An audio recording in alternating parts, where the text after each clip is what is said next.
Hi, this is your Bible lesson for October 30th.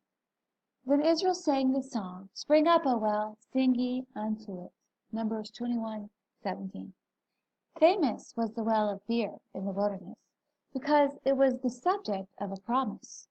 That is the well whereof the Lord spake unto Moses, Gather the people together, and I will give them water. The people needed water, and it was promised by their gracious God. We need fresh supplies of heavenly grace, and in the covenant the Lord has pledged himself to give all we require. The well next became the cause of a song. Before the water gushed forth, cheerful faith prompted the people to sing, and as they saw the crystal fount bubbling up, the music grew yet more joyous. In like manner, we who believe the promise of God should rejoice in the prospect of divine revivals in our souls, and as we experience them, our holy joy should overflow. Are we thirsting? Let us not murmur, but sing. Spiritual thirst is bitter to bear, but we need not bear it. The promise indicates a well. Let us be of good heart and look for it. Moreover, the well was the center of prayer. Spring up, O well.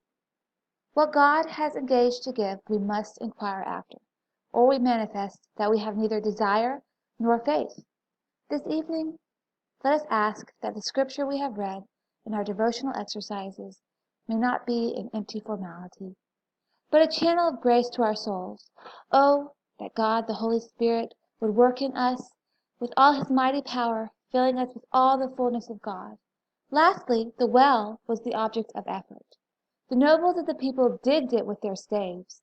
The Lord would have us active in obtaining grace.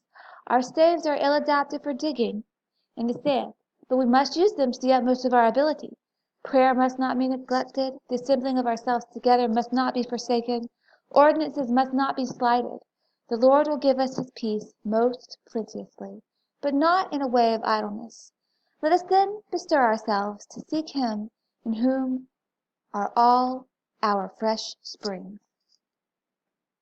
Okay, so Spurgeon here is talking about the well that's mentioned in the Old Testament, and he's talking about this well and as a symbol of spiritual renewal. So the two questions that I'd have you answer for today have to do with number one. He talks about the fact that, are we thirsting? Let's not murmur but sing. So he's talking about the fact that there is an act of faith when we recognize spiritual dryness in ourselves, and we can either respond by praise and singing and looking to God in faith, or we can respond in sin by murmuring. And he's saying not to murmur, but to sing. So the first question is, why is it important to sing even if we don't see the answer yet? And then secondly, he talks about the fact that when we are in a place of spiritual dryness, we should not be idle. We should be active in obtaining grace from God. So obviously we don't earn salvation from God. It's a free gift. But as Christians, we are called to be diligent. So what does it look like for us as Christians to be active in obtaining grace? Thank you.